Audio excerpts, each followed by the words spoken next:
라오디게아 지역에 대한 이야기를 듣고 놀란 적이 있습니다. 그 라오디게아 지역은 온천이 대단히 발달한 한 지역과 그렇게 뜨거운 물이 나오는 반면에 또 시원하고 좋은 생수가 나오는 한 지역이 그 물이 흐르는 곳이 만나는 지역에 위치하여 있다고 하는 이야기를 들었습니다. 그곳이 라오디게아 지역, 오늘 우리가 함께 봉독한 지역인 것입니다. 뜨거운 온천 수물이 콸콸콸 샘솟고 시원하고 신선한 생수가 찬물이 솟아나는 그 물이 만나는 지역에 위치해 있는 라오디게아 지역은, 그 지역의 물은 그러나 안타깝게도 그 미지근하게 찬물과 더운 물이 합쳐져서 미지근한 물이 석회질과 함께 섞여져서 마시기 어려운, 그리고 마시면 고얀 냄새와 함께 자기도 모르게 그 물을 뱉어버리게 되는 그러한 지역에 위치하고 있다고 하는 것이었습니다. 그래서 사람들은 자기도 모르게 그 물을 마시게 되면 그 물을 뱉어낼 수밖에 없고, 그 미지근한 물은 비록 부유한 지역에 유유히 흐르는 따스한 물일지라도, 겉보기에는 맑아 보이는 듯 할지라도 사용할 수가 없는 물이라고 하는 이야기를 들었습니다.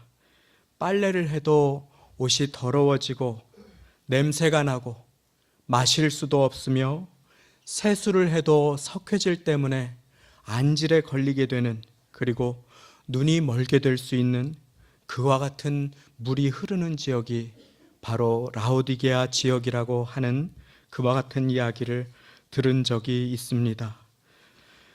계시록에는 이처럼 몇 교회에 대한 주님의 심정이 나옵니다. 우리 주님께서는 라오디게아 교회가 주님의 소중한 생명샘의 근원이 되기를 바라셨습니다. 그래서 많은 곤고하고 그 마음이 갈라진 영혼들, 광야와 같은 인생길을 걸어가다가 그 마음이 상하고 메마른 영혼들이 찾아와서 그 생수를 통해서 그 가란 영혼이 해갈함을 입는 교회가 되기를 원하셨습니다. 메말라 갈라져 버린 마음이 주의 은혜의 샘물로 촉촉해지는 그와 같은 교회가 되기를 바라며, 우리 주님께서는 라오디게아 지역에 그 교회를 세워주셨던 것이었습니다. 그런데 라오디게아 교회의 모습이 마치 그 지역에 흐르는 쓸모없는 물과 유사하였습니다. 맑은 물, 시원한 생수와 뜨거운 온천수로 사람이 시원하게 마시고 해갈하며 몸이 피곤하고 고단할 때에 그 몸이 회복함을 입는 그러한 물이 아니라, 미지근하나 마실 수도 없고 빨래도 할 수 없고 세수도 할 수 없는 그와 같은 불순물이 섞여 있어 구토하게 하는 물, 그것이 이 지역의 모습이요, 이 교회를 향하신 주님의 진단이었던 것입니다. 제가 15절과 16절 말씀을 읽어 올리겠습니다. 내가 네 행위를 아노니 네가 차지도 아니하고 더웁지도 아니하도다. 네가 차든지 더웁든지 하기를 원하노라. 네가 이같이 미지근하여 더웁지도 아니하고 차지도 아니하니 내 입에서 너를 토하여 내치리라. 이제 우리 사랑의 주님께서 그 생명을 주셔서 라오디게아 교회를 사시고 세우신 예수님께서 왜 이 말씀을 하시는지 우리는 더 깊이 이해할 수 있을 것입니다. 제가 한동안 교회를 안 나오시는 한 젊은 교우님을 신방하게 된 적이 있었습니다. 그 가정에 찾아뵙고 그 교우님을 신방하는 중에 그 남성분께서, 젊은 남성분께서 저에게 주님께서 차든지 뜨겁든지 하라고 했는데 저는 지금 뜨거운 형편은 못 되니까, 모든 예배에 나갈 형편은 못 되니까 그냥 차든지 뜨겁든지 하라고 그래서 잠깐 쉬고 있습니다 라고 하는 말씀을 들은 적이 있습니다. 이것은 우리 주님께서 이 말씀을 주신 이유와 목적이 아닌 것입니다. 모든 예배를 나오든지 다 빠지든지 하라는 말씀이 차든지 덥든지 하라는 의미가 결코 아닌 것입니다. 그 찬 시원한 물도 사람을 살리고 그 뜨거운 물도 사람에게 유익을 주는데 왜 라오디게아 지역의 미지근한 물처럼 너희는 불순물이 섞여서 생명을 살리지 못하느냐? 우리 주님께서는 애통하며 책망의 말씀을 주고 계시는 것입니다. 왜 그 물이 오염되고 석회질이 있어서 오히려 사람들의 눈을 멀게 하며 생명을 살리지 못하느냐?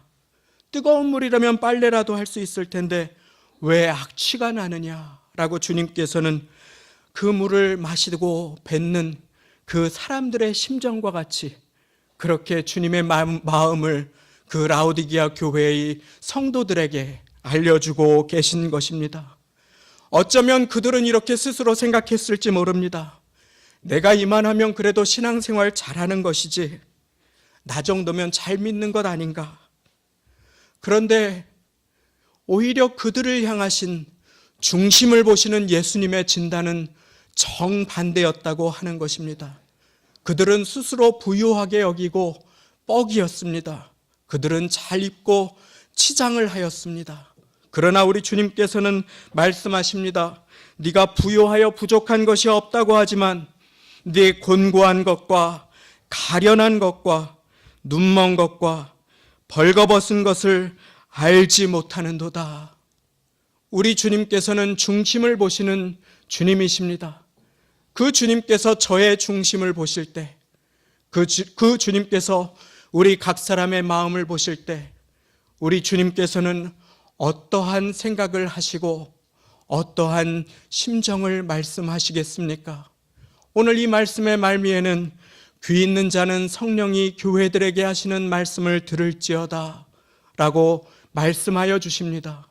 우리 중에 귀 없는 자가 아무도 없습니다. 이 말씀은 바로 마음의 귀를 열라고 하는 것입니다. 오늘 이 시간 우리의 마음의 귀를 다 열고 우리의 마음을 활짝 열어서 우리 주님께서 허락하시는 말씀을 받는 축복의 시간이 되시기를 예수님의 이름으로 축원합니다. 왜 예수님께서 이와 같은 책망을 라오디게아 교회에 주십니까?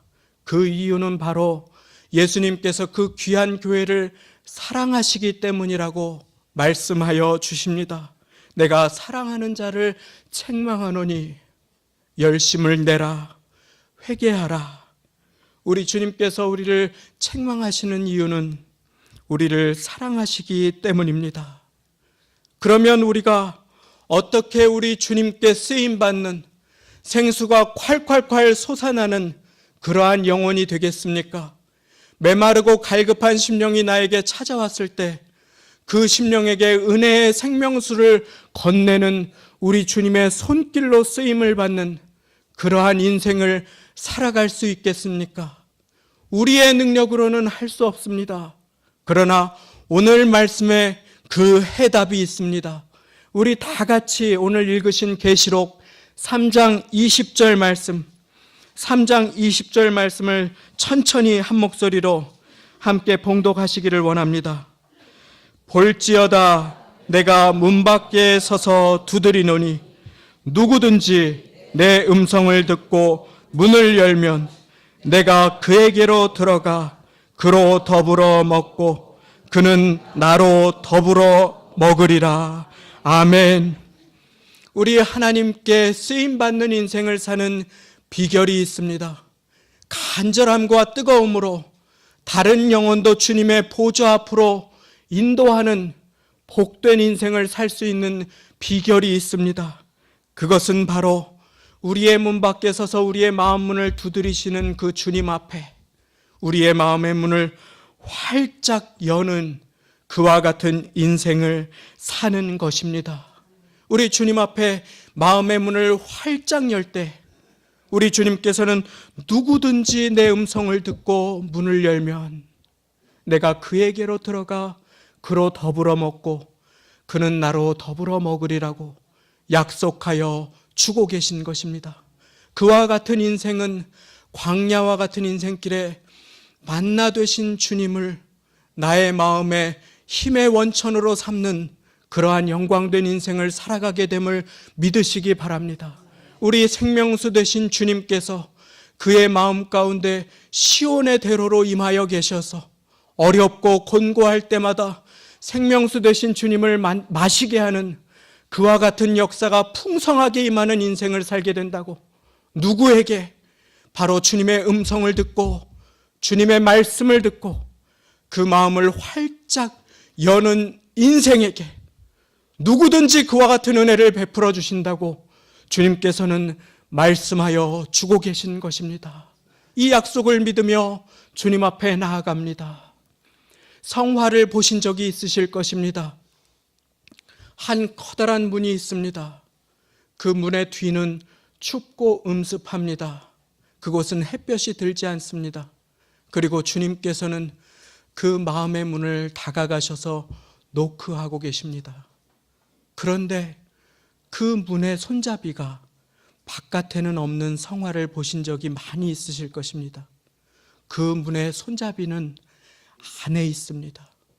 누구든지 내 음성을 듣고 문을 열면, 오늘 그 마음의 문을 여는 결정권은 우리에게 있음을 기억하시기 바랍니다. 우리는 자주 이 말씀을 믿지 않는 분들에게만 주시는 말씀으로 생각할 때가 있습니다. 누구든지 내 음성을 듣고 문을 열면 내가 그에게로 들어가 그로 더불어 먹고 그는 나와 더불어 먹으리라. 사랑하는 성도님, 당연히 맞지요. 그러나 동시에 우리 주님께서는 믿는 우리들에게도 이 말씀을 계속하여 하심을 믿으시기 바랍니다. 오늘 이 말씀, 볼지어다 내가 문 밖에 서서 두드리노니 누구든지 내 음성을 듣고 그 마음의 문을 여는 자는, 이 말씀을 주신 것은 믿지 않는 자들뿐만이 아니라 라오디게아 교회에 주신 것을 믿으시기 바랍니다. 오늘 우리의 마음 가운데 낙심과 좌절과 절망과 어려움이 있으신 분이 계십니까? 우리 함께 주님께 우리의 마음 문을 활짝 여는 복된 저와 여러분들 다 되시기를 예수님의 이름으로 축원합니다. 우리 주님께서는 평안의 주님이시요 소망의 주님이시며 축복과 위로의 주님이십니다. 그 주님께서는 절망 가운데 삶의 소망을 다 잃어버리고 떨고 있는 제자들에게 찾아가 주십니다. 그리고 말씀하십니다. 세상이 모르는, 세상이 줄 수도 알 수도 없는 평안을 너희에게 주노라. 그 평안을 주시는 주님은 오늘 이 시간 주의 말씀을 듣고 나의 마음문을 활짝 열어 주님께 내 마음을 드리는 그 영혼에게 세상이 줄 수도 알 수도 없는 평안으로, 위로로, 축복으로, 소망으로 채우시는 주님 되심을 믿으시기 바랍니다. 우리의 마음의 특징은 진공 상태와 같습니다.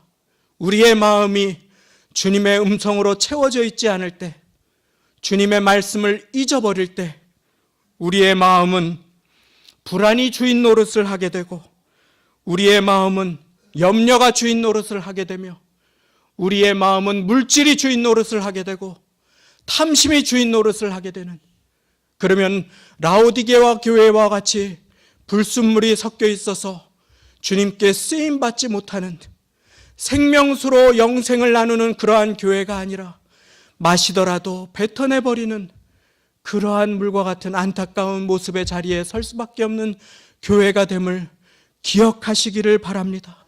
그래서 우리 주님께서 말씀하십니다. 무릇 지킬 만한 것보다 네 마음을 지키라. 생명의 근원이 이에서 남이니라. 우리 이 시간 마음의 문을 열어서 문 밖에 계신 주님, 우리의 마음의 어떠한 부분의 마음의 문을 아직 주님께 열지 못한 부분이 있다면 그 마음의 문 앞에서 노크하시는 주님께 우리의 마음의 문을 활짝 열어드리시기를 바랍니다. 주님께서는 약속하여 주시고 계십니다. 나를 믿는 자에게 그런즉 그리스도 안에 있으면 새 피조물이라. 이전 것은 지나갔으니 보라 새 것이 되었도다. 우리 주님께서는 약속하여 주고 계십니다. 이제 이 말씀을 드리고 오늘 말씀을 맺고자 합니다. 이스라엘 백성이 광야의 메마른 지역을 지나갈 때에, 그리고 힘들게 걸어가다가 마라의 쓴 물, 마실 수 없는 물을 광야에서 찾았을 때에 그들이 낙심하고 절망하였습니다. 탄식하였습니다. 그런데 하나님께서 그 물에 한 나무를 던지라고 하십니다. 그리고 이내 그 물은 단물, 마실 수 있는 물, 이스라엘 백성들을 새롭게 하는 물로 변하게 됩니다. 그 한 나무가 무엇입니까? 그 나무를 구약 성경은 나무에 달린 자가 저주 아래 있는 자라고 하시며 그 나무가 십자가임을 저와 여러분들에게 깨닫게 하여 주고 계십니다. 나무에 달리신 분은 바로 저와 여러분들을 위해 저주를 온몸에 받으시고 저와 여러분들에게 영원한 생명을 주신 예수님이 되시는 것입니다. 그러므로 우리의 인생이, 우리의 마음이 쓴 물과 같을 때, 우리의 마음이 더러운 물과 같더라도, 그러나 우리가 이 시간 마음의 문을 활짝 열어서 예수 그리스도의 십자가를 품을 때에, 예수님의 말씀을 우리의 마음 가운데 가득 품을 때에 주님께서는 우리를 통하여서 새 소망을 주시고 새 위로를 주시고 새 역사를 이루시는 주님이 되어주실 것입니다. 그때에 우리 주님의 십자가를 품고 사는 우리 한 분 한 분을 통하여서 우리의 자녀들이 새롭게 되고 우리의 가정이 새롭게 되며 우리의 교회가 생명샘물로 메마른 영혼, 가란 영혼에게 주의 생수를 나누어주는 복된 교회가 될 것입니다. 그와 같은 귀한 인생 살게 되시기를 예수님의 이름으로 축원합니다. 함께 기도하시겠습니다. 이 시간 우리 함께 한 목소리